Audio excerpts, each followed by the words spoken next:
Pornografia, esse é o tema do programa de hoje. Estamos de volta para mais um bloco sobre esse assunto. Em 2014, agorinha, né, Débora de Robertes protagonizou uma intervenção artística em frente ao quadro A Origem do Mundo, no Museu d'Orsay, em Paris. Ela exibiu a genitália nos mesmos moldes em que está retratado na tela de Colbert. A apresentação foi aplaudida pelos presentes, né? Porém lhe rendeu uma queixa por exibicionismo sexual. Aqui, se fosse no aeroporto de Salvador, já teria sido preso, conforme os alemães foram. Qual o limite para a intervenção do direito? E se o mesmo ato fosse reproduzido por um popular em plena via pública, como se veria isso? A questão é quem fez a queixa. Eu acho que a coisa mais interessante nesse caso não é de que se trata, mas quem falou, sabe? Você sabe? Não sei quem não fez sabe a quem queixa. fez a queixa, Não, isso que é interessante. Não sei quem Mas fez esse quadro tem uma longa história, né? Muito longa. Ele foi encomendado para ilustrar o banheiro de um oriental, né? Um potentado. E depois ele voltou e finalmente Lacan conseguiu comprá-lo, né? E Lacan tinha na casa de campo dele, em Guitacruz, durante muito tempo, até a sua morte, e a família, para pagar os impostos, é que pagou com o quadro, né? Então é uma tela muito interessante, muito, de um impacto assim surpreendente.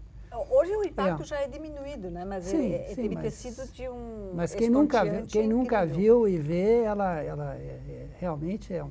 Mas eu acho que essa questão dessa exposição, nos ajuda a avançar numa distinção, né?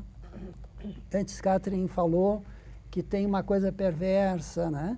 Quer dizer, se a gente não tem os critérios morais, de distinção, só critérios morais, qual é a moral que regeria? Não há mais uma moral unificada, né? E os critérios religiosos também não tem uma religião única que daria. Eu acho que tem um critério, é que quando a questão do erótico, né, que está na pornografia e está na obra de arte, quando o erótico ele é instrumentalizado, né? Então, no caso do pai que usa a filha no conto da Madame de Zweig, né?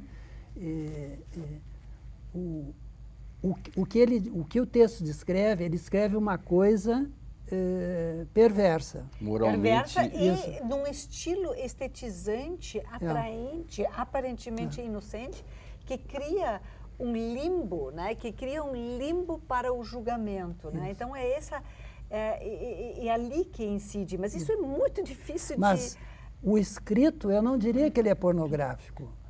Mas o que ele descreve é uma coisa pornográfica. Não sei se dá para fazer essa distinção. Não, eu acho que se tu lesses como ela escreve isso, ou seja, ela pega o registro da sentimentalidade, do esteticismo mais vulgar, mais apelativo para o gosto da época, né? Então é uma coisa que realmente se aproxima, se chega, se atrai, né, um leitor né, lascivo, né? É uma lascívia branqueada, né? Exatamente como esse filme Emanuelle, sabe? Aquele truque que estetiza, né, aquilo que é repreensível sem lhe acrescentar alguma coisa, não tem algo novo, né? Não tem como na origem do mundo, né, desbravar um novo caminho, né, para avançar algo que resta a pensar, né? Mas o tudo já pensado, o tudo já sabido, o tudo já sentido, né? A repetitividade da volúpia pura, né, está sendo propagada sob algum véu, né, de respeitabilidade estética e sentimental. O Fábio vai lembrar, porque temos mais de 40 anos e, portanto, e o Código tem 70 anos, mas a jurisprudência brasileira, até pouco tempo atrás, antes da mudança da lei, mas que também não melhorou muito, que agora atentado violento ao pudor antes eram atos libidinosos diversos da conjunção carnal, por exemplo, sexo oral, e aí começaram a interpretar, e muitas pessoas foram condenadas por atentado violento ao pudor, que a pena é altíssima, por beijo lascivo. E tem uma jurisprudência famosa, que é um prêt-à-porter, que na verdade não é uma jurisprudência, é um prêt-à-porter que é usado fora de contexto, porque ninguém sabe, na verdade, o que queria, da onde veio aquele caso, porque as revistas que citaram não contavam o caso, que é o beijo lascivo configura atentado violento ao pudor. Quantos promotores pediram a condenação e quantos juízes condenaram pessoas por beijos lascivos que nem era talvez do primeiro caso, mas que foram reproduzindo. E agora, quando mudou a lei, criamos um problema, porque tudo virou estupro. Então, por exemplo, um esfregamento, há casos terríveis assim, podia contar um pouco, né, dessa questão do limite que não estamos conseguindo. Hoje nós temos uma teoria sobre o carnaval, a gente sabe os quesitos do carnaval, mas nós não sabemos o que é insignificância, não temos uma teoria adequada sobre o habeas corpus e nem sobre a distinção entre lascívia e etc. Aí que está, toda essa discussão nossa, a dificuldade de interpretar, a dificuldade de estabelecer limites, no direito, ela se transforma num enorme perigo.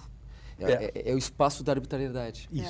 É espaço onde as coisas... É hermenêutica. As coisas são manipuladas. Em que o Hermes fica poderosíssimo, né? E não se controla ele, né? E, aliás, é uma coisa interessante, né? Porque eu fui ainda criada, né, numa cultura, né, levemente oriental, não é germânica como, né, norte da Alemanha, mas a Áustria, no qual se distinguia muito claramente, né, falando do estupro, né, de uma sedução violenta, né, de uma sedução galante, né? Então, para mim, hoje é muitas vezes muito ofensivo, né, esse deslize, né, que perde completamente de vista os contextos de certos atos. Né? Então, a distinção entre uma lascívia, né, e uma violência sexual realmente ofensiva e cruel. Né? E depois é tão terrível, essas coisas são tão terríveis, eu preciso contar, o Fábio pode ser testemunha, no sentido de que ouviu falar e se repete muito, nas aulas, as aulas, digamos, mais... há muitos professores que acabam se tornando perversos, assim, nesse sentido, pornográficos, porque usam os exemplos, etc., para falar sobre a parte dos crimes sexuais. Acabam, já se criou inclusive processos judiciais por professores, quando falavam disso, acabaram se passando um pouco, e há casos também, né, há um texto interessante que foi escrito por um juiz no Rio Grande do Sul sobre os crimes de estupro e os crimes, fazendo uma comparação dos crimes de estupro com os crimes contra a propriedade, como o roubo, por exemplo, assalto.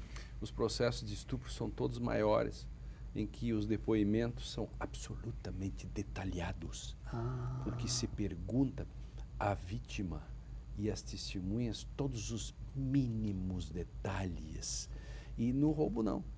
Então, porque dá vazão a uma... extravasão, assim, uma perversidade ou uma pornografia presente. Veja esse caso aí do promotor que atacou a vítima e sob os olhares omissos da juíza, em que, lembro desse caso agora, recente. Esse foi interessantíssimo. E que foi mídia e a gravação vazou.